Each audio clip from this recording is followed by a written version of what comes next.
here for your Sydney Swans.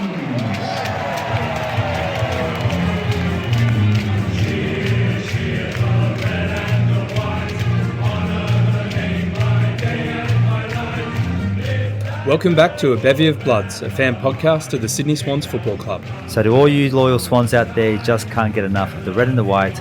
Fluff up your tail feathers and settle in for a potentially biased yarn about all things to do with our beloved Bloods.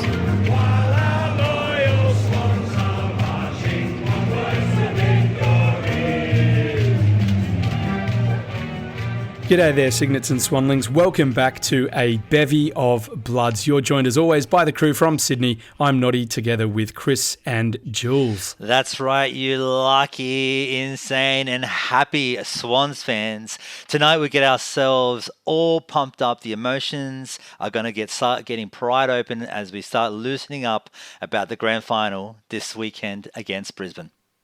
But before then, remember, if you like what you hear, make sure to give us a like and a follow. All right, let's kick things off with a quick overview of the game day details for the big dance. This coming Saturday afternoon in front of a sold-out crowd at the MCG, our Sydney Swans will take on the Brisbane Lions with first bounce at 2:30 p.m, with the winner to be claimed the premiers of the 2024 AFL season. Off the top. How are we feeling? Three words. How are you feeling? Let's go. Oh, my goodness. Oh, goodness. All right, okay, I'm going to start. I'm feeling proud, I'm feeling hopeful, and I'm feeling excited. All right, Lovely. I'm going to go with Katy Perry. No, I won't start there. I'll go with, proud, I think, emotional, and I'm just going to say just full of love, I think, right now, full of love. Like that. I realised the second I asked you, I hadn't prepared what my three feelings are, and now it's my turn. So I actually said this to Sammy the other night last night when we were doing the review of the Port game. But for me, it's not so much what I'm feeling; it's more of a slogan that I've been of just going over and over and over in my head the last 24 hours is "Get to work." Get to work. Or that sounds a little bit draconian. One more win. One more win. It's going to take. Yeah. Yep, that's right. So here we are, guys. Two non-Victorian teams. What on earth is going on there? Where are the Victorians? We love it, don't we? Was it the Batuta Advocate that had that? What was it, Chris? You sent it to the group. It was like the Barassi line. Oh, yeah, the Barassi line had just switched over where this is like, it had New South Wales and Queensland as labelled as the AFL states going forward. It's like, and everyone else just didn't appreciate AFL. I thought that was pretty clever. It's been so weird listening to like. And seeing around the traps where everyone's referring to everything as Fitzroy versus South Melbourne, like in all respect to South Melbourne fans, of course, they're very much involved. Of course, a lot of Fitzroy fans are very much involved in the game and still love their teams from all the history that there is. But it's just been the weirdest banter going on because I think at the end of the day, there's two teams going at it, and wherever they're from, it's just going to be wild. It's going to be a fantastic day. That's right. I think the other side of the Barassi line there, Chris, wasn't it a waste of AFL funding or something like that? It was something so they waited for that. I mean, to be fair, the AFL wanted this, right? In round zero, they put the emphasis on Queensland and New South Wales, put us on the map as AFL states. And here we are with a side each in the grand final. So be careful what you wish for, AFL, because it'll happen. There we go. So you reckon round zero, Jules, is where it all kicked off from? Planted the seed. That's right. Planted the seed. Yeah, that's right. Just going back to South and Fitzroy there. So I think Steve-O sent this to the group. So what did he say? It was... so if you go back, obviously the last time that the two teams have played in a grand final was 1899, as we've seen doing the rounds, where the Lions got up by 1. And then in 1923, the Lions won the prelim final by 12. In 1924, the Swans won the semi-final by 12. In 1986, the Lions won the semi-final by 5. And in 2003, Lions won a prelim final by 44. So Steve-O said the Lions dominating the Swans over 3 centuries. I think that was, Chriso, tell me how you feel about that. I know how you don't like to read too deeply into numbers, but I thought that was vintage Steve-O. That's Steve-O at his absolute best. So just, over 3 centuries. Oh no, we've got to be history. But yeah, as we've said in the podcast before, if it's not AFL era, I don't want to hear about it. I don't care that back in 1899 the teams played. Like, I don't know what the quality of football was. I don't even know what the shape of the football was back then, right? It's a different game, guys. The White Australia policy wasn't even like, it's out of control. Get out of here. Yeah. Chaos, just absolute chaos. And on that, obviously, talking about 2 non-Victorian teams. And so what is it here? 2004, this is grand finals. So 2004, Port and Brisbane. 2005, obviously, our Swannies and the Eagles. The following year, the Eagles and the Swannies. And then, of course, this year, Sydney Swans and Brisbane. So is that from AFL era or is that from 2000? Did anyone pick up on that? I was under the impression that was just like recently. I feel. Now I think about it, I don't even know how far back I got to go before I start seeing some other connections. But maybe that's ever. Maybe that could be it. I think it's in the AFL era, guys. Yeah. I think you're right, Jules. Yeah. So that's a long time, and then obviously there's a big gap between 2006 and 2024 again, isn't there? So, yeah. Well, here we are. We've captured our feelings. We've looked at the history, and we're going to dig into it a little bit further as we go along. But obviously, we're taking on the Brisbane Lions next week, and they got there after an absolute belter against the Geelong Cats, and that was a bonkers game. I mean, I 100% preferred our prelim because it was, comparatively stress less. But that was a top shelf game of AFL footy, wasn't it? Yeah. Jules, how did you find it? Oh, look, it was it was everything you would wish for in a prelim final. I just sat there during the last quarter saying, oh, we're going to be playing the Cats. Oh, no, we're playing Brisbane. Oh, we're going to be playing the Cats. Oh, no, we're going to be playing Brisbane. There were so many lead changes in those dying few minutes. I mean, the final score was 85-95, but it felt a lot closer than that. Obviously, the Lions coming back from another deficit, this time 25 points. Just a week on from their other epic comeback. The Lions looked pretty darn good from the second half onwards. Chriso, how did you go, mate? I mean, obviously, there were just moments all through the game, but did anything jump out absolutely. at you? I was on the impression that the Cats had that in the bag. I even went so far as to message my mate Stu, who's a crazy Cats fan, who we got in tickets back in 2022. Whatever, you're still welcome, Stu. But I messaged him when I was looking at the score, and I'm like, oh, cool. Pinged him and congratulations. Let's see this happen again. And then he's just like, I don't know how I feel about this. And then I looked at the score, and the score had changed dramatically because I wasn't watching it live. And I'm just like, okay, I'm just going to leave you alone. And I haven't heard from him since. So I think it was just such an interesting thing. And I watched the game obviously in repeat afterwards. But yeah, just a wild game. And I think Brisbane's coming into this having spent and used up a lot of energy on the field and emotionally throughout this entire season. You have to give them credit. They have pulled a season out of nowhere, really, with all the injuries. We're going to get into some of that. But, they've kind of polished it off with a pretty solid couple of wins. But it's time for that to stop and the Swans to get up for this last one. I was looking at some of the stats, just team and also not so much individual, mostly team, but we both, you guys have both said it was a very close game, chopping back and forth. If you look at some of the team stats, Brisbane owned the footy. They were plus 72 in disposals, plus 44 in kicks, plus 28 in handballs, plus 60 in uncontested possessions, plus 47 in marks. They were plus 10 in clearances, even though the Big O did the double whoopsie. Oh, God, that was bad. Yeah. That was brutal when he went out the second time. That was hard to watch. Again, I was like, oh my God, someone's got to get this man off the ground. Oh, it was outrageous. Medicos, what are they thinking? But yeah, so even despite him out, they were plus 10 in clearances. they took all their scoring opportunities. And this is funny because you wouldn't think about these stats I'm about to read out for a Geelong Cats outfit, especially how deep they've gone this year. So from repeat inside 50s, Geelong scored 3 goals, 8 behinds, whereas Brisbane kicked 4 goals straight. And then the same, you look at midfield intercept attacking chains. Geelong only scored 1 goal, 6 to Brisbane's, again, 4 goals straight. So a team that has been woefully inaccurate and really has the worst accuracy of the league for shots on goal, just absolutely, they owned the footy and took their chances.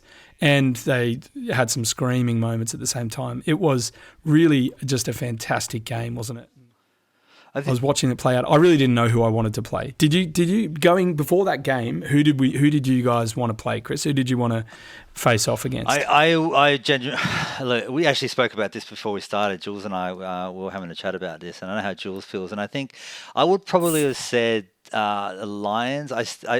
There's still something about the Cats that kind of would have done me in. I think it's just PTSD. I genuinely think that. So yeah, Jules, what do you reckon? Yeah, I was a bit the same pre-match in terms of that Lions Cats prelim. There's some pretty tough memories that weren't that long ago playing the Cats, and yeah, the idea of having to face them again on the last Saturday of September gave me the heebie-jeebies, to say the least. But as I watched that game unfold, it just reminded me of just how strong that Brisbane Lions side is. And I do think that on paper they are the best team in the comp. And on their day, they are extremely difficult to beat. It wouldn't be a grand final without an epic contest, and I think we're certainly going to get that.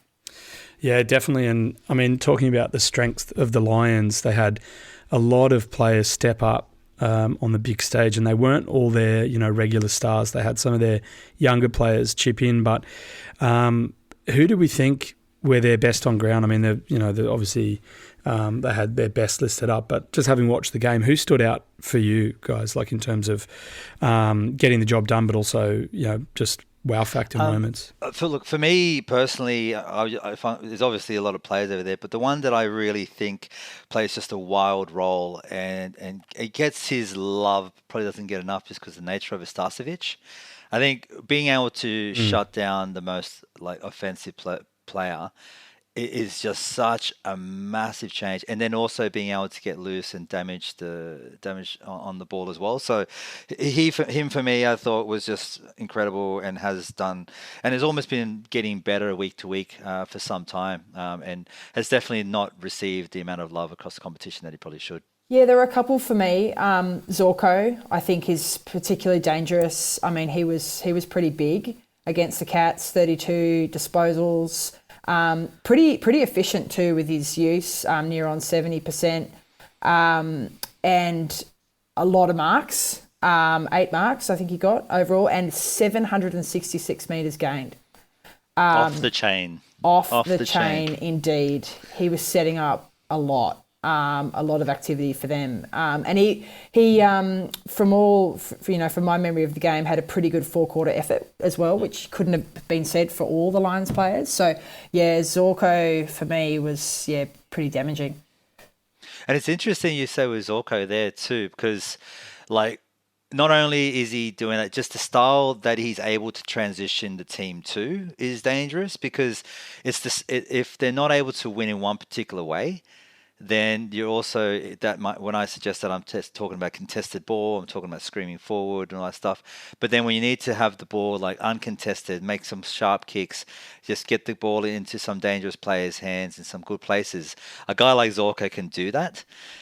So not only is he dangerous just generally with the ball, he's also able to change the pace of the game, which makes him just phenomenal. And he's just been there in the competition for so freaking long. He knows exactly what he's doing. He's one of the best out there. It's just he's had a great year. He's AA. I mean, we're gonna dig into their danger players a little further ahead. In terms of who scared me in that game was Cam Rayner. Loman for his moments and just his exuberance, but Cam Rayner's ability to just take the game and smash it open. It reminded me of Heaney. Like he had 2 quiet games and everyone's saying, "Oh, Rayner's going to fade again." Here he goes. A lot of talent, but can't put it together in September. Quiet first quarter, quiet second quarter, third quarter, 11 disposals, 1 goal, 2 behind.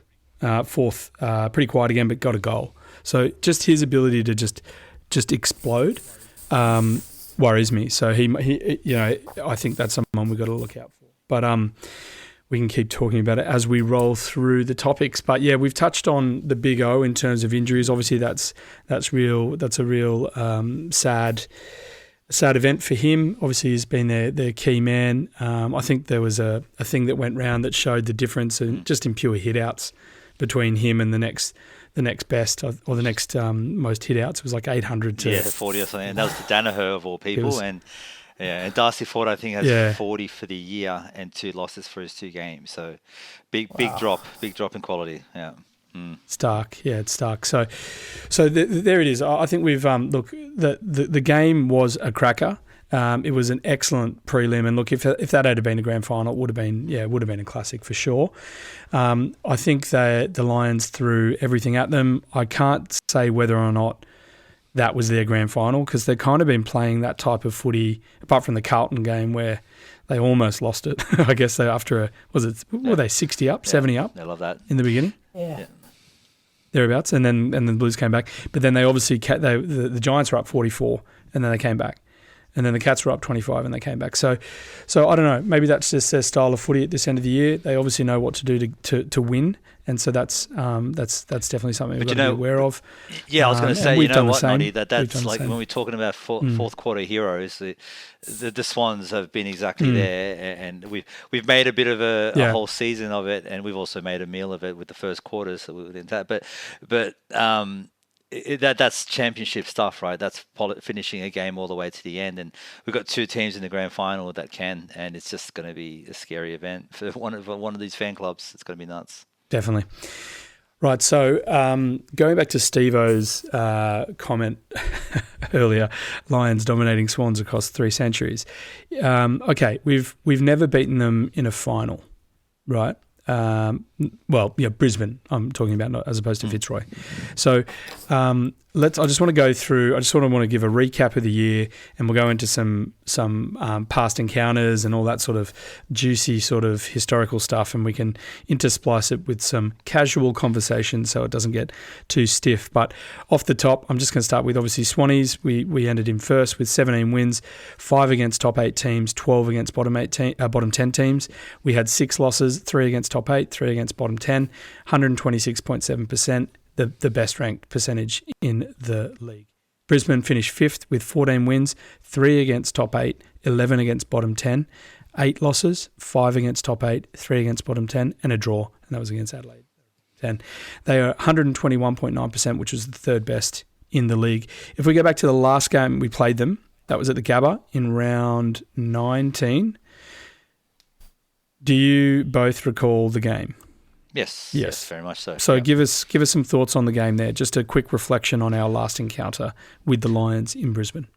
I thought that was one of the more competitive games we'd played. I was really proud of the effort, the quality of game, the individual qualities. It was just a shocker of a game with all of those injuries we had, and we had 4 people injured, wasn't it? I think it was Juzzy, Papley. Who else was in there as well? Rampy. Thank you, McCartan. So it was just, so I was really proud of him. I think we only lost by 2 from recollection, so that's not enough to. I was, all in all, I walked away from that game with my head up high, and I was very proud of him. That's what I recall from it. Yeah. How about you, Jules? What did you take away from, or like knowing where we are now? And that's the last time we played them this year. It's the closest game we can go to, the best indicator of head to head. How does that sit with you? Yeah, it was our best loss of the year, if you can say that. Yeah. Certainly one that we could feel extraordinarily proud of, given the state of things. It's a very different team, more or less, from our perspective. Obviously, we lost those key men on the day, but we were also without Rowie and McInerney as well. I recall the first quarter being pretty ugly. The Lions kicked the first 5 goals to our 1. But we managed to bounce back, which was really cool. Errol Goulden was our best by quite a margin. Really turned the game on its head for us. There are some sort of memories there of Cal Archie, the left foot snap with 3 minutes remaining, which, he managed to also have a fair bit of an impact in the game against the Cats as well. Looking at the stats, they bring up some pretty interesting numbers in terms of the fact that Brisbane actually kind of comprehensively beat us, really, in most of the key areas. They were +10 in clearances, +10 in contested possessions, +8 inside 50s. What really kept us in the game was our disposal efficiency. We were 75% to their 67%. And we kicked 11 goals from our 48 inside 50s, and they kicked 11 from their 56. So it was really, a tale of us making better use of the ball when we had it, and them sort of missing opportunities. So, I think we can take some confidence knowing that it was close on their home deck, and we were, well and truly a few men down. Yeah, the Gabatoir, what a vibe. We were up 15 points going into the fourth, and that's not much of an advantage, but that just shows you from even that long ago, Brisbane's fighting against top teams and finding a way. So, yeah, look, I was there on the day with the family and the kids, and it really was an amazing atmosphere. And I reckon that was probably one of the best games of the year, home and away, anyone. I don't know. Like, I don't know if it's been spoken about. Someone might have mentioned that in the media, but I think it was probably the best game of the year.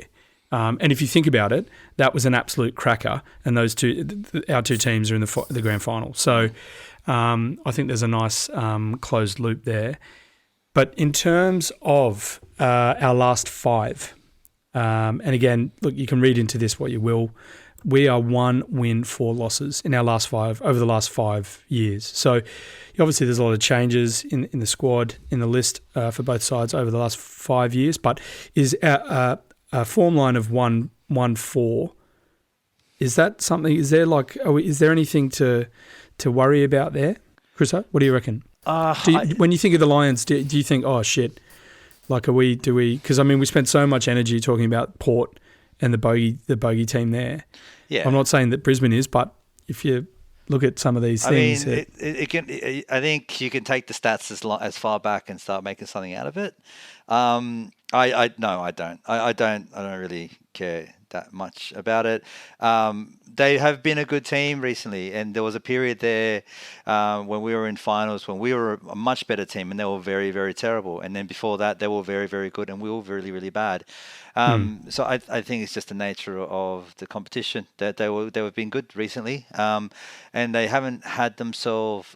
They've had a grand final and shots to go at it, and Fagan's been copping a lot of flack for not being able to get those finals wins in the important parts, but he's proven that he can, and so it's been a long time of pressure on him, and to see that he's had a good team for all these years is about right, and so they've been decent. That's all I see from that. Just on the swings and roundabouts comment there, since 1997, we've played 43 times. Sydney's won 26 and Brisbane's won 17. So there's something there as well, I think. But Jules, how about you? Do you think there's any worrisome hoodoo here, or just two really good teams, one already in their window and another us really on the beginning of that journey? Yeah, that record doesn't really concern me too much. Brisbane have one of the best win-loss ratios in the last few years out of any team in the competition. So they've just been extraordinarily strong in the last few years. And, we've been not as consistent as them. So I think we just haven't been good enough on those occasions that we've met them, and I think that will all hopefully change on Saturday. Yep. And we were speaking a second ago. Also, Chris O mentioned Fagan and second shot in a row, and then when you think about the coaches, the two coaches who are fantastic coaches, really really good people managers, people leader, man managers, man mountain, man management. It's way too late. I'm just tripping up here. Yeah. This is what I'm going to say. 14th year as coach for Horse, 12th final series, 5th grand final, 1 premiership from that. So pressure mounting, we'll keep that for a conversation in a moment. 332 games, 305 home and away. He's a 64% win rate. I'm not going to go through all the numbers. Finals, he's had 27. He's a 51.85% win rate. From 27 games. And against Brisbane, he's 67%, so 10 wins, 5 losses. Against Fagan, he's 37.5%, 3 wins, 5 losses. Now, when you look at Fags, he's 8th year coach, 4th final series, 2nd grand final, no premierships, 188 games, 173 home and away, 58.7% win rate. Finals, he's played 15 with a 53.33% win rate. Against Horse, it's the same there. As I said a second ago, he's won 5 and lost 3, so 62.5% win rate. So a lot of numbers there, guys. Did any of that stick out to you, or is there anything there you want to... I think the thing that sticks out to me is that they finished 1 and 2 in the Coaches Awards as voted by their peers. Yeah. And I think that sounds about right. And look, I think Fags probably got the nod because, Brisbane started the year probably not as they would have hoped and went through a number of challenges, and they obviously had a horror run with injuries, particularly ACLs, where they lost a lot of cattle.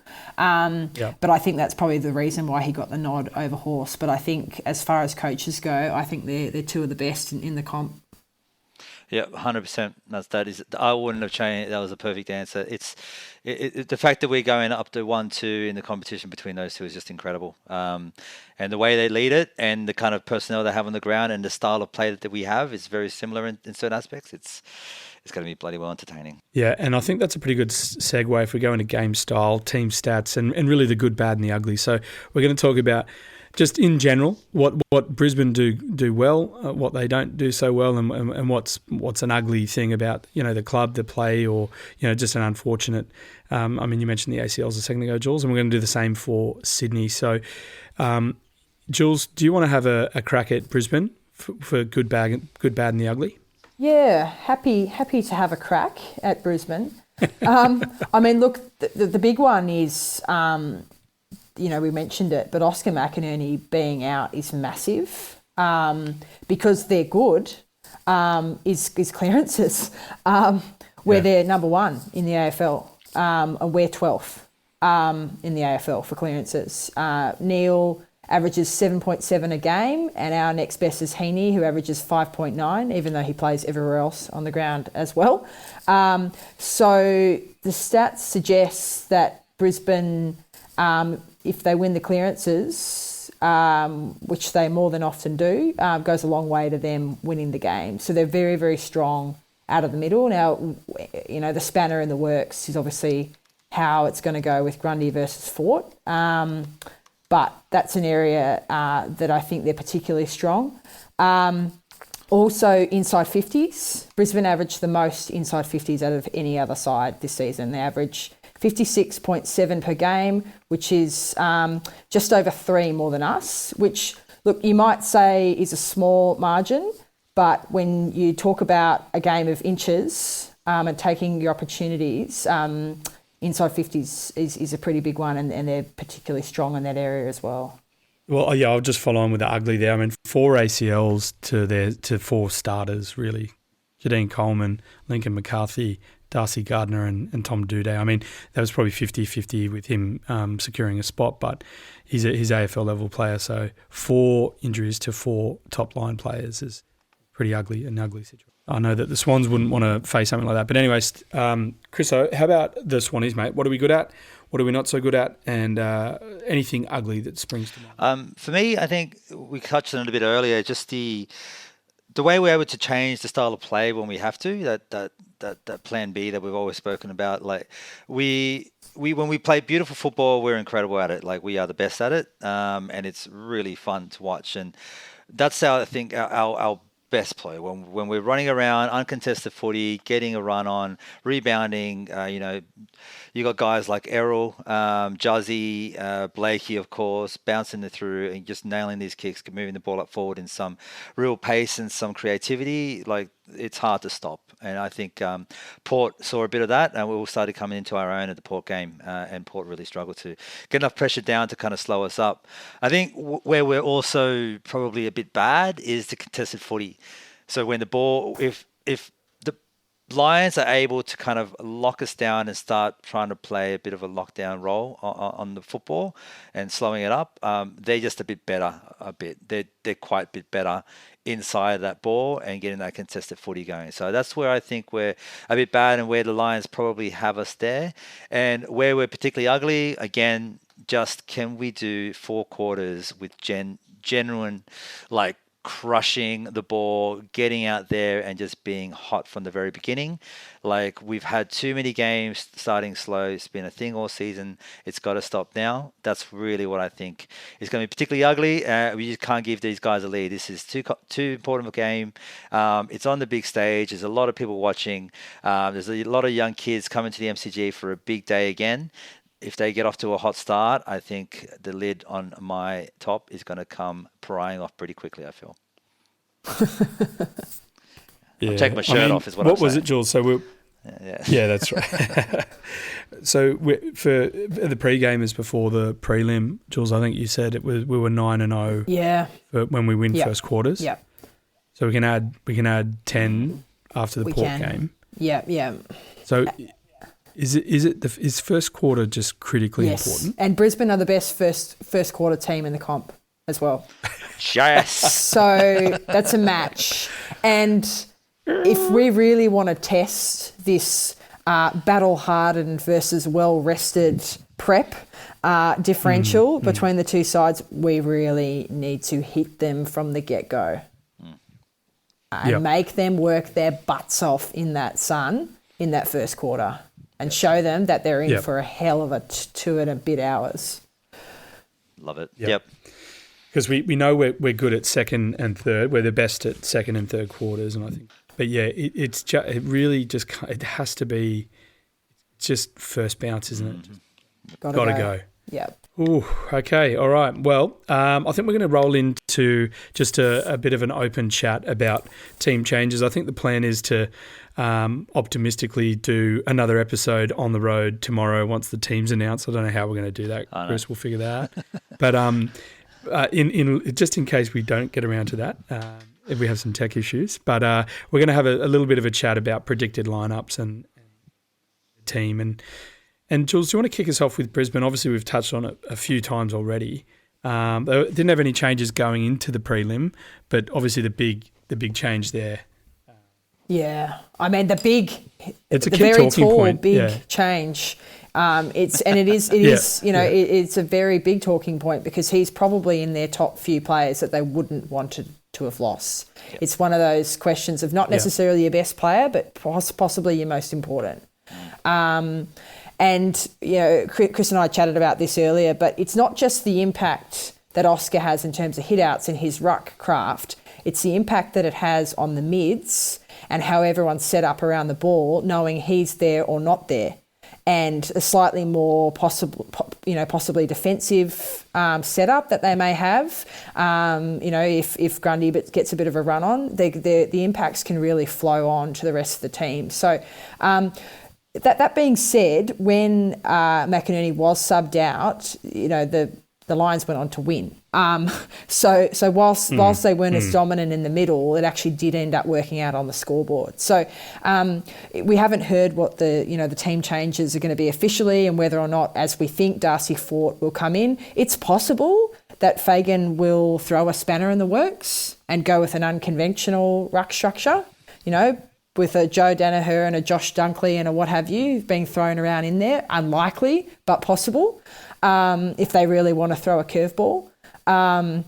But that out is pretty massive. I don't anticipate there'll be anybody else, though. It seemed like the rest of the list got through all right. So I think it's just him. Yeah. So if we look at the two probables there, if they go with a like for like replacement, we've obviously both spoken about Darcy Fort, 31 years old, played only 2 games this year from 35 career total. Or the other option is Henry Smith, who's 22 years old, played 4 games this year and debuted this year. He actually played against us at the Gabba when we played them. So, I mean, it's a structural replacement. It's very hard to replace the Big O, right? He's, as you're saying, he's one of their most important players. But I mean, a lot of the pundits were talking about how how Brisbane got better and less predictable when Danaher went into the ruck. I think it was Clarko, Lloydie, everyone was saying, geez, the Lions were good when that key ruck went down. But I don't know. Yeah. So, mate, do you think that they're likely to go? Yeah, let's roll with that. Everyone's saying that was a pretty good move. I think when it comes to this time of the year, like you have a gameplay. It's not the time to experiment. And I think one of the things we also got talking about before is like you've got 2 really good coaches here with a lot of dangerous opposition on both sides that can do a lot of damage to you really quickly. And I don't envisage seeing guys like Neil and Dunkley getting off the chain the same way I don't necessarily see Heaney and Goulden getting off the chain either, and Chad getting off the chain either, because they're gonna have to find a way to slow them down. I just don't think that Fagan's going to want to create creativity in that space there. He's going to look at his captains, his leaders, these guys like Neil in the centre there, Dunkley, those 1-2 punches is fantastic. They're brilliant. Ashcroft to step up, and I think that's really what he's going to lean on. He's going to go, look, you're going to get maybe not quite as favourable a drop down, but then you just got to get to work. And I think he's going to leave it to like a general structure. That's my personal opinion. I just don't see him wanting to throw some spanner in the works at this time of year. Yeah, I think I'm the same as you, mate. And really, I think you're probably better off to replace like for like, because if you look at those players on the fringe, Jules, and it's there's no one there that's like probably chomping at the bit. Like we've got our moment, but we've got AFL level players that can legitimately play a role. Not to take anything away from these players that I'm going to read out, but they've played between 5 and 10 games this year. Bruce Reveal. Dara Joyce, key defender. Harry Sharp, young winger. Shadow Brain, who's had some real good looks on the halfback this year, and Dev Robinson. I don't know what this bloke's got to do to get a game. He obviously needs to do some more stripping. I think he's got a modelling career or something, doesn't he? He's too busy. He's too busy getting his kid off, mate. Yeah, he's doing all right. He's getting paid more elsewhere, I think. His Instagram fault. Yeah, I tell you what, I actually really rate Dev, and I think he's one to watch, but that's a conversation for the post-season. All right, so if that's the Lions, Chriso, how are we placed? Like, obviously, big announcement today. Yeah. And I appreciate that it happens. So if everyone hasn't paid attention, Millsy is being called that he's absolutely not playing. They made the call. One thing is that they made the call early, which is kind of appreciated. I think I think it's just something you don't necessarily have to do, right? But I think they just wanted to stop the noise and the chatter about it and just go, Mills isn't playing, we move on. Or are we? And this is a question, I guess, for the tinfoil hat wearer, Noddy. Do you think, mate, that Horse is playing games with the competition and just, slide Mills in at the last moment? What do you reckon? Oh, no, he's not. He's not Chris Scott, mate. That bloke's no Horses. I think he plays with a straight bat. I think he's learnt from his mistakes. This is the third time, right? So it's 2016. Mills played with a Hemi, right? Wasn't it? And then Reed with a Hemi again. Yep. 50-50 and I mean, should have won 2016. Not a day goes by where I don't say that. Everyone knows that. But the 2022, obviously, that backfired. So I just think, and we said this today, I think it's just Horse and the club pulling all punches. Like, we're not going to... So Fox was in for Mills last game against Port. He was sub. He only had like 20 minutes. A lot of Swans fans are saying, I'd rather take Mills than a guy who's had like 10 disposals and 1 tackle. It's like, I don't know. I think Fox is just a real versatile person. Yeah, bit of a super sub. Yeah, Jules. We've spoken about Jules like so many times. Like, the guy can play a bit of everything, and he's proven that. He just decided to play out forward this year and did such a number.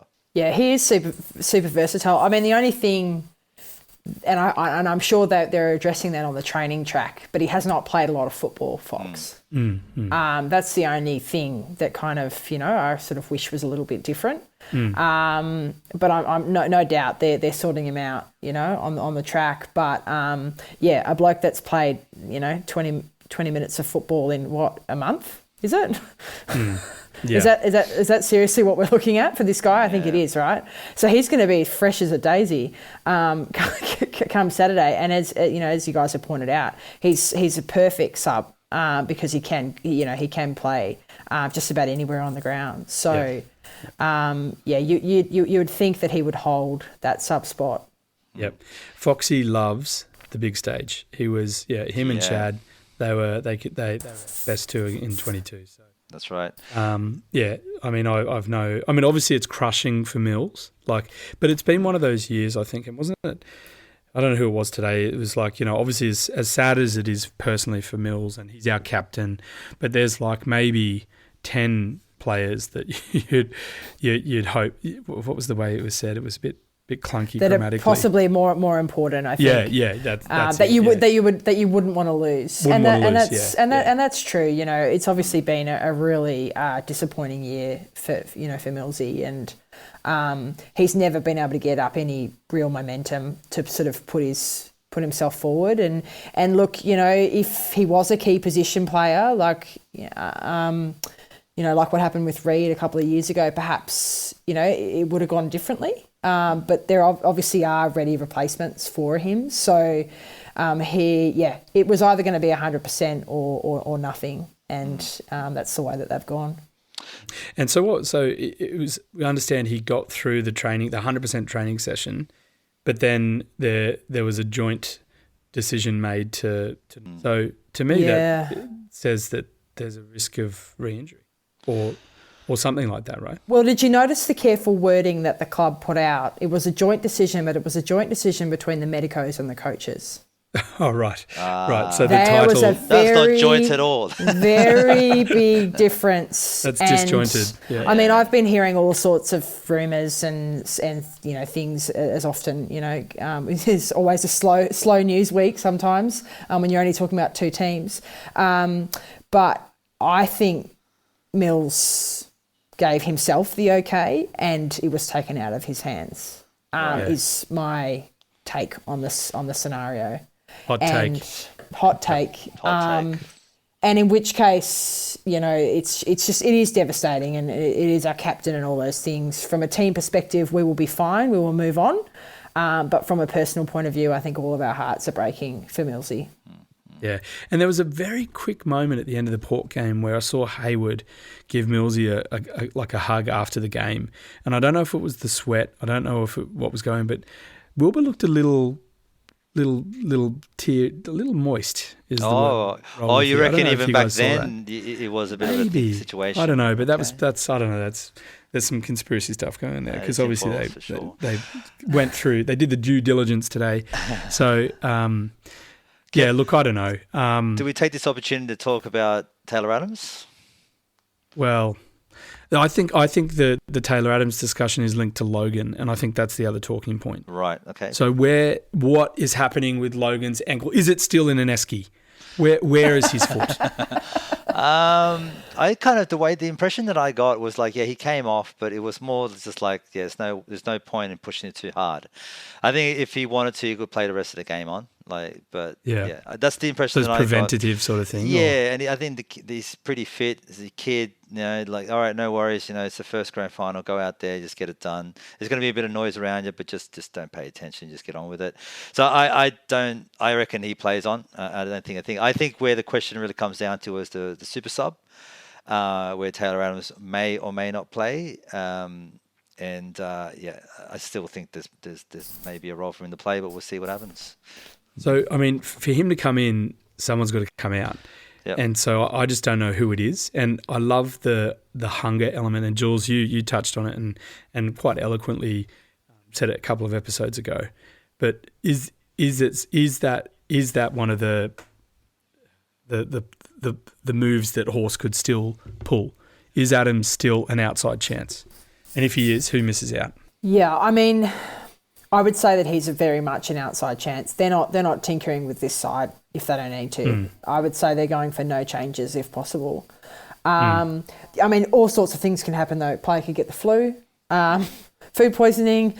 Touch wood. All these things can happen. There's still that possibility of another Mitch Morton moment, right, where somebody swoops in at the last minute and comes in and contributes. But all things going well and all things being equal, I think you guys are right. Logan will play, and I think they will keep the side as is. I don't see Horse getting super creative around this now, and trying anything that hasn't been tested already. We don't want to muck around with this now, especially after that a really good game against Port, and especially our three young talls had. And you want to roll with that confidence. And yeah, I'm of the same opinion. I don't think we'll have any changes. Yep. But if we do look at who's on the fringe and we compare them to those players we spoke about from the Lions, I guess they're of a similar calibre, as in like young or not getting games. But we're talking about Laddams, Adams, Francis, Cleary, Wicks, and Corey are probably the most realistic of the players on the fringe. Fair. Yep. Would you guys say? 100%. Yeah, without a doubt. Yeah, Corey played actually really well against Brisbane. From memory as well. I mean, look, we're really lucky this year. We have the depth, whereas a couple of years ago we certainly did not. So we're in a fortunate position. I guess the only other question that comes, with obviously Mills now being out, is who's captain? Rampy, I think, played the role. Rampy. Standalone, or are they going to do like a dual thing between him and Parker, or has anybody heard what's happening there? I think Rampy also got it because of his 250th as well, so they're obviously going to pass it over to him. That's I a wonder good point. if they'll go the two, because Brisbane have co-captains as well. So they were talking, because there's this new medal, right, that goes now to the premiership captain, presented to and they're saying that they're going to have two on hand. I think for that reason. So it'll be. Why stop there? Just 3, 4 I leadership group. mean, we did for a while, didn't we? Have about 4 going. Half of our side was captain for a little while there. But yeah, I mean, it's just I'd like to see Luke Parker and Rampy. Yeah, hold a dual role there. I think Parks' like contribution, regardless of sort of what ends up happening next year, I think he should be up there as well. So yep, I love that, and especially the way that his season's gone and to where it's gotten to. I think he's a story in itself. Yeah, for sure. Yeah. Yep, I like that. All right, so we're going to go through danger players next, or we can probably just say, shout outs. Who do we? So danger players when we talk about Brisbane, and who do we want to have a banger from the Swans? And we're going to go line by line. So we're going to go Brisbane defence, Sydney defence, Brisbane mid, Sydney mid, Brisbane forward, Sydney forward. So let's kick off with Jules and give us Brisbane defence. Well, look, I called him out already, but Zorks. But so I'm going to go with somebody else. I'm going to go with Harris Andrews. It's actually going to be an interesting one, because I think he needs just about somebody on him. Because he is super, super dangerous. And if he gets off the leash, he can take a number of intercept possessions and really kind of give them their run off half back. So yeah, I'm gonna nominate Harris Andrews as my key guy in defence. I'm gonna say Lester. I thought he was excellent against the Cats. Very experienced, third tall, and so when Andrews isn't doing it, Lester can. And so, but I agree with you, Jules. I think Andrews is the focus. But then be conscious of if we can mitigate Andrews, the influence that Lester might have after that. How, Chriso, danger players in the back line for Brisbane? I'll probably just I've brought up Starcevic before, and I'd suggest that he's probably one that's going to be slowing down whoever it is that's kind of going up there and being a creative smaller target. So I'm talking about Chatty, talking about Heaney, talking about Papley. I think he's the kind of guy who's going to maybe start nullifying some of the influence that they have, which I think when you look on paper, you're like, okay, that person had a bit of a slow day out forward, but it's just because the clamps kind of slowly put on them. So I think Starcevic for me is going to be a troublesome bloke, although we may not see anything in the stat sheet. It'll be what he defends is going to be the difference. He's a solid player. Already spoken about Zorko. We can probably talk about danger players and key matchups in the same conversation. Feel free to add that if we want to. So, Jules, Swanee's defenders, who do we want to see play out of their skin? Oh, look, McCartan. I think it's going to be a big day for Tom McCartan. He'll probably play on Joe Danaher.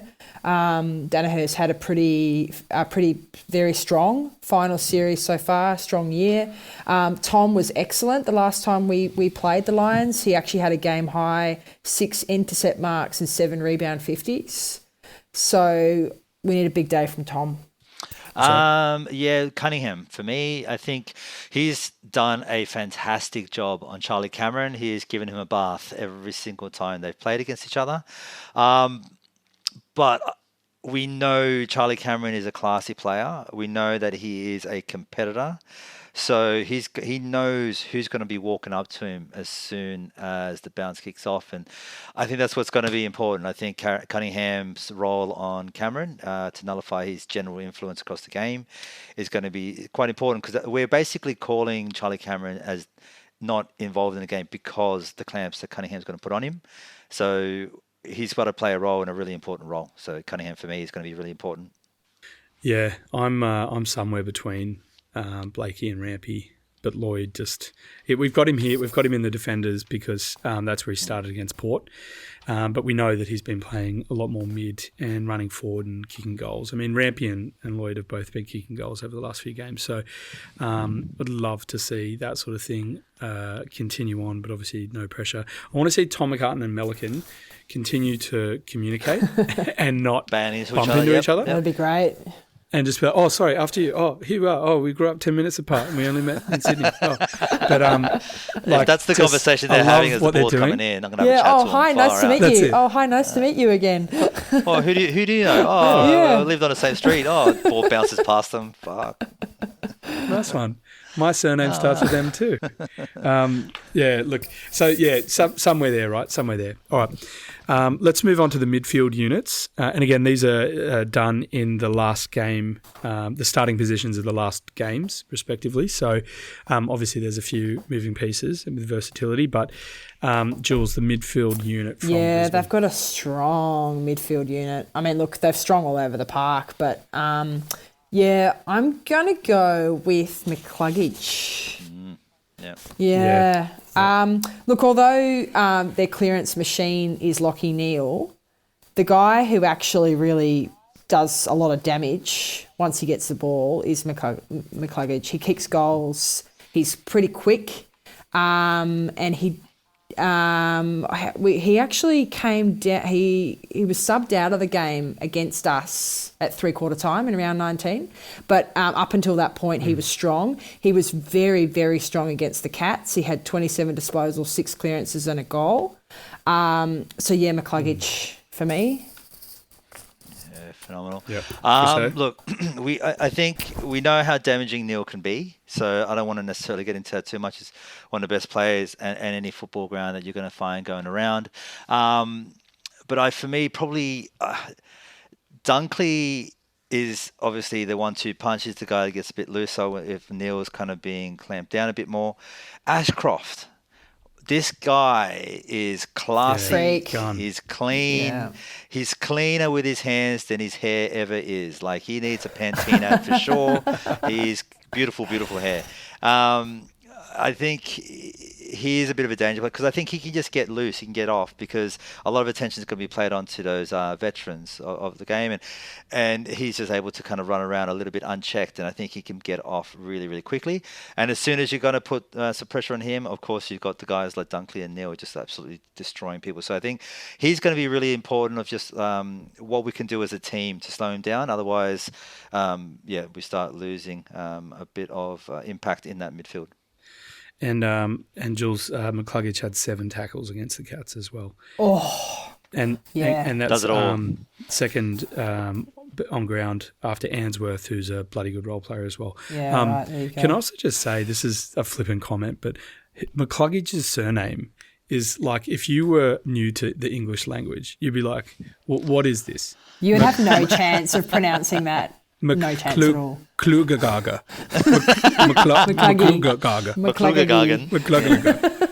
McCluggage is kicking on. Anyway, I think he's if you super said it dangerous. enough times, the table in my room is going to start like just levitating off the ground. It's that kind of name. Guys, I think Zach Bailey he's a bit like Cam Rayner.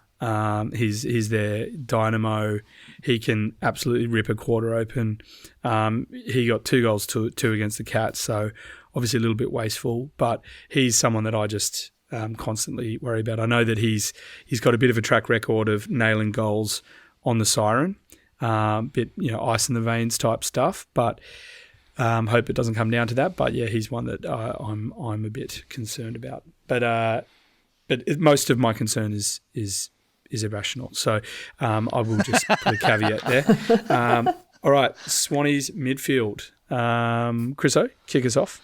So I'm going to steal what is probably Jules's one, just because I don't know why. I just feel like it.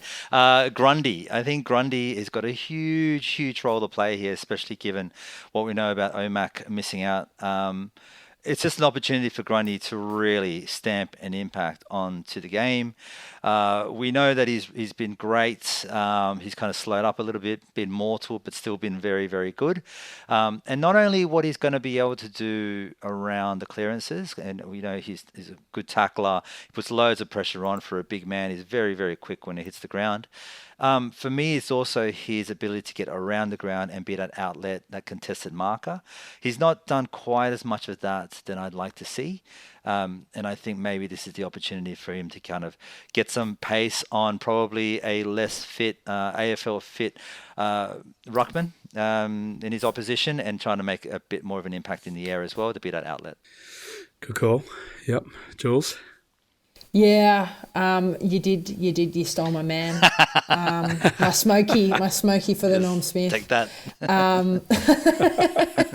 We are friends here, apparently. Mate, you do that, Chris. You're like, oh, what's that? You're going to talk. Oh, he's mine. I've got it. That's okay. We've got a pretty decent midfield, so I do have other options to choose from. Yeah. Jules, right, let me just throw my coin up in the air and let it land. Yeah, I don't think Jules ever has a problem talking like quality stuff about anyone in the field. So I'm throwing that challenge over. Yeah. True. Yeah, thanks. No, I'm going with the most obvious choice. I'm going with Isaac Heaney. Isaac Heaney is on track to have probably one of the very best final series, certainly from a Swans perspective, but possibly even ever, just about, in terms of his impact that he's had.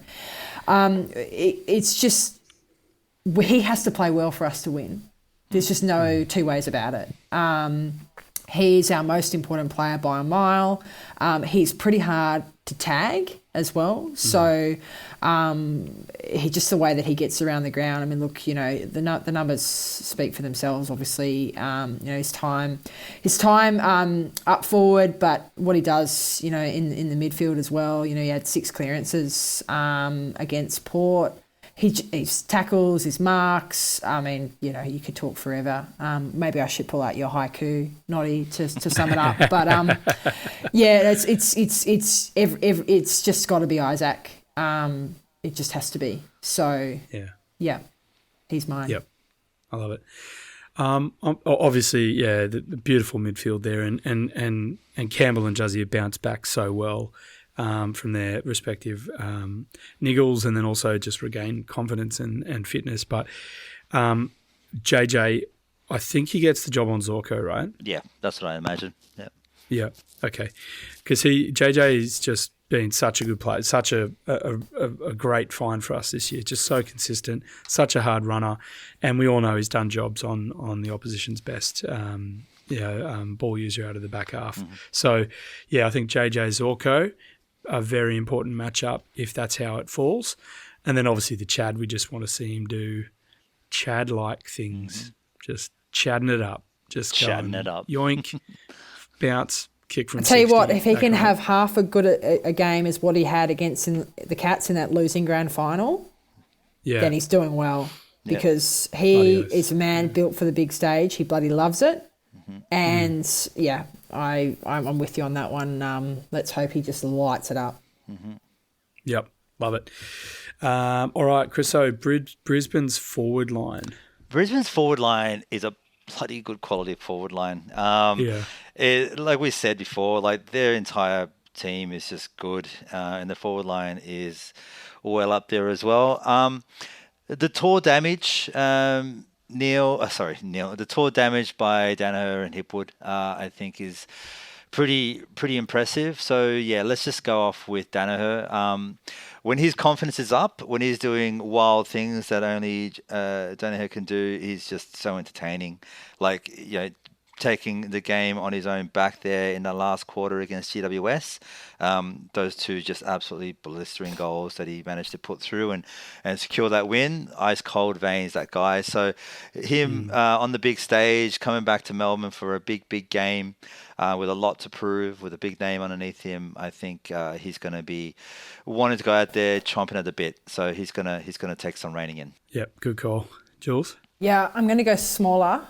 I'm going to go with the guy that broke our hearts in round 19, and he also broke the Cats' hearts. Callum Archie. He obviously got 3 goals against the Cats, but he's also a pretty good contributor as well in terms of the rest of the team. He had 2 goal assists, 6 score involvements. He just seems to be there when the game matters. And he's lightning quick. Likely get the matchup, I would think, on Nick Blakey. I would suggest. But look, I think he's a danger man amongst many in that forward line. There's take your pick, really. They're all super strong. Yeah, I mean, Berry is one of those players that can roll into the midfield. He's that tall midfielder but can roll forward. Rayner, we've already spoken about. Charlie Cameron, we're hoping Cunners can do the job on him. Lohman had 4 shots on goal, kicked 1-3, but he was just doing bonkers shit. Like that hair flying through taking speckies. It's like everyone's like, who is this kid? Is that James Rose back? No, is he back? No, it's a new bloke with beautiful hair. Yeah. James Rose, 2.0. Yeah. So yeah, I think he's one to watch as well. Like they've got a bit of danger all across the line there. So yeah, careful while we're at it. So let's finish off with our own forward line, and Jules, over to you. Oh God. Okay, I'm going with Logan. Love it. Yeah, because he missed the grand final 2 years ago. Obviously, wasn't picked in lieu of Sam Reid. And he's had a almost year. He's obviously missed those 2 shots on goal to win us games. His confidence seemingly starts to blossom, and you kind of feel like he's almost there. And I just think the biggest day of the year, this is a time for Logan McDonald to put up his hand. I love this. I love this, Jules. I think this is the time for him to shine. Yep, I'm backing that. Oh, Logan. Logan McDonald. That's right. Yeah, sing it, everybody. I mean, imagine Katy Perry singing that, honestly. She will be. Yeah, oh, that'd be gorgeous. Yeah. Move aside, Orlando Bloom. It's time for Logan McDonald. That's right. Chris, so how about you? Who do you want to? Who are we looking at here for you? For the Sparker, Papley. He is. I think just again, obviously he's what we're talking about the forward line, but just his impact around the ground generally. What he was doing with GWS and just fighting 2 talls to get the ball hitting the ground, basically playing like a tall, and yet being the shortest man on the field apart from Errol. Like, the guy is just wild, and I think he's going to go out there just chomping at it. He's going to be just trying to kill everyone in front of him, and I'm here for it. So here's, for me, the exciting role. And around the stoppages, we all know how dangerous he can be, but it's just when the game is also opened up, then he can also just play like such a great role. Very clever. He's getting smarter all the time, and he's just connecting with the forwards a lot more. I think those tours are much, much, much better when he's running around causing distractions. And so I don't think there's much of a question that his influence on them has been pretty high since when he was around before, and since he's been back. So let's see him make a big impact for this week for sure. Yeah, nice one. I'm gonna shout out Errol there. Obviously, he's parked in the forward line in the last starting position team. So, but we know he can run amok through the middle, and if he doesn't get the tag, then I think he'll be pretty influential. But we'll have to wait and see how that plays out. Obviously, we've spoken about Parker as potentially co-captain. Really would love for him to step up, and if he goes through the guts, just bullock his way through. And Wilbur, just want Wilbur to crack in. I'm pretty much just everyone in the forward line right now. We just want our whole list to thrive. Yeah, basically. And we think they can. That's right. We think they can. That's right. They will. They will. We changed the description of the conversation. Yeah. I love that. That's fluidly. What rules? We make up the rules and we can break them. It's fine. That's right. We do what we want. That's right. It's our microphones. We get anxieties, we crush them. We break the rules. Let's roll forward. So on that, how do we get the win? How do we take these chocolates home? What do we do to get our sixth flag? Oh, God. Okay, I've got something, yeah. right? Oh, okay. Come on. It's going to be a warmish day on Saturday, 23 degrees. Any rain? No rain. Fine. Apparently. Well, it's Melbourne. I mean, five minutes later, snowing anything for some could reason. snow, hail. Asterisk. So we just need to run them off their feet. Mm-hmm. Right? Yeah. McInerney, I'm looking at him, pointing at him, amongst others. Yep. But we just need to, from the gun, make them run their butts off because we are fresh, they are not. If we are able to somehow, make them bloody exhausted by half time, we could crack them. So for me, it's a running game. Speed, present, chase down tackles, everything. Just run and don't stop. Love it. I'm going to back Jules 100% of the way. I think clean use on the outside to get that ball going forward. I think that's the game. And I think if we can get like Juzzy running around, making himself loads of space like he did against Port, and then just nailing some kicks inside 50, like they're always going to be in the back foot. You're not going to be keeping up with that. And I think that's a big wing for us. Campbell, he's been playing really well. Let's try to see him also pick up the running effort as well. And Juzzy, since he's been back, of course. Heaney can get around the ground incredibly well. And we know how much damage Errol can do with the run as well, just across the entire ground, as Noddy just said. So yeah, Jules, I reckon you nailed it. That's the winning formula right there. I like it. For me, it's all those. It's definitely off the back of that running, that two-way running. I pictured that as you said that, Jules. That was like a Braveheart speech. I was like, yeah, Rowy's running up and he's coming back, and JJ's up and he's back, and Gordon. They're all just two-way running. It's just beautiful. Dun dun dun dun dun dun. Oh my god! So for me, I'm going to add a couple, and it was a stat. It was last week. I think it was like when the Swans have. I think it was equal or more kicks. We've won like 16 games. It's like I had to read that like 3 times. Now I know you can't just kick it willy nilly. It's off the back of pressure and space and but I think it's hand in hand with turnover. And we've had some really good games over the past month, intercepting and turn and going forward and taking our chances. Whether we've scored the most. We've got the highest average goals. We've got the best accuracy. We've got the best goal efficiency. So we take our chances when we go in, but it's something around running, tackle pressure, intercepts, and then kicking our way, precision kicking forward. I'm pretty much just calling every facet of the game we need to do well. I think is we are going to need to in all fairness, you can't have a weakness against this team. And that's what we're up to. Both teams are playing incredibly dangerous opposition. So I don't blame you, Noddy, for going down that path, because ultimately we have to think of everything. But the two-way running I think is a big one. Big first quarter. Yep. Massive. running, as Jules said, run, blow them off the park. I like that. Well, how are we feeling? Okay. Are we like slowly prying this lid off now? Like, are we feeling this? Because there's going to be heaps of people in the car listening to us right now, driving down from Sydney or from wherever, to be fair. But a lot of people obviously from Sydney, like yourself, Noddy, for tomorrow, going to be listening to us. Yeah. What is the parting words we want to leave them with, though? Like, what do we want to say to them to kind of let them get excited? It's me. I want to say, you listening in the car, listening on the podcast, at breakfast before the grand final parade, or wherever it is going to be, get excited. It's what we watch every single game. We breathe every moment of the game. So get excited. That's all I can say. It's allowed. You're really allowed to. The Bevy's allowing you to get your lid off and your top off. It's up to you. Just don't call us for bail money. We're not going to be able to bail you out. That's it. You just keep your tops on at the ground, because the security guards there are pretty scary. We're talking to you, Harper.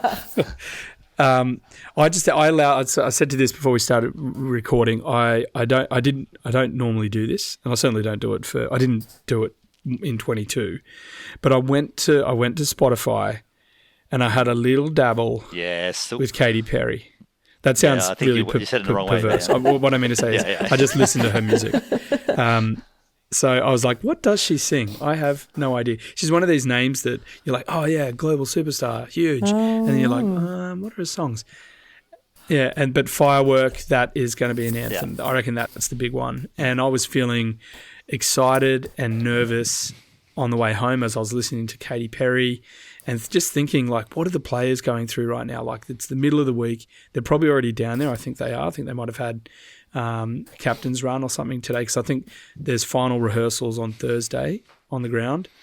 And then obviously the parade on Friday, and then the big dance Saturday. So this is the middle of the week. It's hump day. It's really becoming real. Like, we're all, getting ready to go, whether it's by car, by plane, I don't know.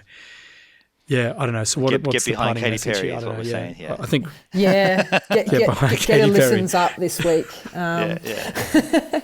Yeah. If we can help her, she can help us. That's it. I mean, you guys have nailed it, right? Like, the hay is in the barn from a work perspective. Like, our players are not going to get any fitter or stronger or tougher. It's all, these next few days are all about composure and resilience from their point of view, and get ready to perform on the big day. And for us as fans, I mean, soak it up, honestly. We have been so fortunate to support a club that has been so successful and has given us so many reasons to smile and to cheer and to turn up on the big days. But a lot of other fans don't get the opportunities that we do. So don't take them for granted, because you never really know, when the next time is you're going to be back. And we don't know what the result's going to be for the game. And some of us have got, some history on grand final day that they would prefer to forget. Speaking from first-hand experience. I've been to 3 losing grand finals in a row. But I've not regretted it once, going down and supporting and just... It's just such a special day, and we're so, so fortunate to have our great club participate in the biggest stage of all. And in our 150th year as South Melbourne Sydney Swans, like, honestly, it just doesn't get any better. Yep. Love it. Can't improve on that. That's goosebumps. Do it. It's time to do it. Get after it. That's right. Get after it. One more win. Get to work. Let's do it. One more. Before we go, Chriso, I think you've got a few shout-outs for the days ahead. I do. So obviously we know what is going on there. It's easy to find the great stuff going on around Melbourne. I'm in Melbourne right now. I was here for work, and it's starting to get pretty loose down here, which is always fun to be around for our grand final week. But also remember, all the Swans fans out there, Friday night, the AFLW girls are playing against the Doggies. And so if you want to get out there, support some more Sydney Swans for a Friday night game, get around there, because it's going to be a cracker. So yeah, please, if you're around, you want to watch some footy and you want to have a couple of beers just to kind of relax yourself before the big dance on Saturday, AFLW is where it's at. Awesome. And we're going to be there, so come and say good day. Yep, for sure. Well, I think that brings us to the end of this very thorough, I believe, very thorough, very, very poignant, very, what's the word, nervous, very excited, pumped up, very Katy Perry preview episode. And just want to say thanks for listening through to the end. If you made it this far, it must mean we did something good. So we would love if you could give us a like, a follow, wherever you get your social media of choice.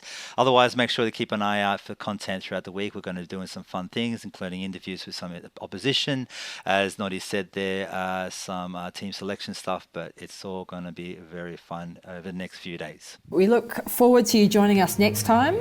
But until then, Up the bloods. And come on, Swans. Come on, Swans. One more, let's go.